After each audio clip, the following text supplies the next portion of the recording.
ኢየሱስ ወዲያ ማንንም ሊወደኝ አይችልም።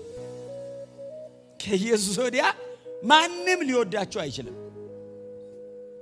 እና ለመገንዘብም ለመረዳትም ለማወቅም የሚያዳግት መውደድን ይወደደ ወዶናል። እንዲወደኝ አልለምነውም፣ ወዶኝ ነው ያመጣኝ። ምን ያህል እንደወደደኝ ግን እለምነዋለሁ እንዲገባኝ። ከመረዳት ግን በላይ ነው። የወደዳቸውን ከነፍሱን አሳልፎ እስኪሰጥ ድረስ ወደዳቸው። ምን ማለት እንደሆነ ጨርሶ አልገባንም፣ የተወሰነ ገብቶናል።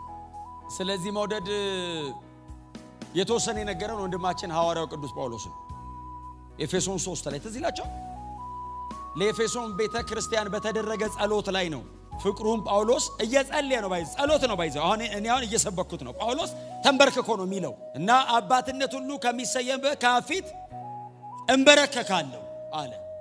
እንደምታውቁት እነሱ ተንበርክከው አይጸልዩም።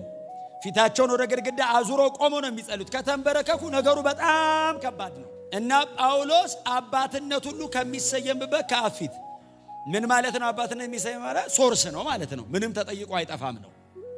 ስለዚህ አሁን የምጸልየውን ጸሎት የትም አላገኘውም። እሱ ግን የሁሉ ምንጭ ስለሆነ እሱ ብቻ ሊሰጥ ስለሚችል እንበረከካለሁ አለ። አሁን ወደ ጎን አስተምሬ አላመጣውም፣ የሚሰጠው ነው አለ። ምንድነው ሲሉት እንግዲህ ጸሎቶቹን ይጸልያቸዋል። እኔ ፍቅርን ብቻ ላውራ። ምክንያቱም ምንድነው የሚላቸው? በሰውነታችሁ በመንፈሱ እንድትጠነክሩ አይደለም የሚላቸው። ቀጥሎ ክርስቶስ በልባችሁ በእምነት እንዲኖር ወይንም እንዲያድር። ሰዎቹ በጌታ ናቸው ባይዘው የሚጸልይላቸው ጸሎት ግን ክርስቶስ በልባችሁ በእምነት ይደር፣ ይንሰራፋ ወይንም ይውረሳችሁ የሚል ትርጉም አለው። ከዛ ቀጥሎ ስርና መሰረታችሁ በፍቅር እንዲጸና rooted and grounded። ይሄ ስርና መሰረት ባይዘው ሰብስትራክቸር ነው፣ ሱፐር ስትራክቸር አይታይም። የመጨረሻ ኮስት የሚያደርግ ግን እሱ ነው።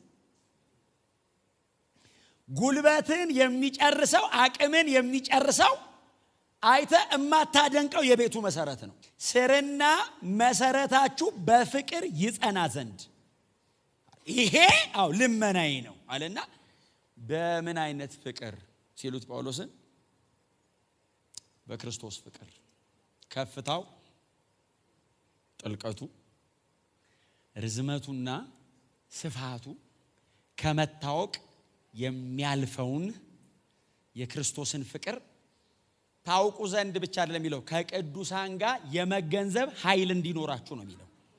ለብቻ ስለማትችለው እከሌ የገባውን ያስረዳኛል፣ እኔ የገባኝን እነግረዋለሁ። ለብቻ አትችለውም። ይሄ ምንም ብዙ አይደለም አሉ። ፔጁ ይፈነዳል፣ ተጽፎ ያልቃል። አትችለውም።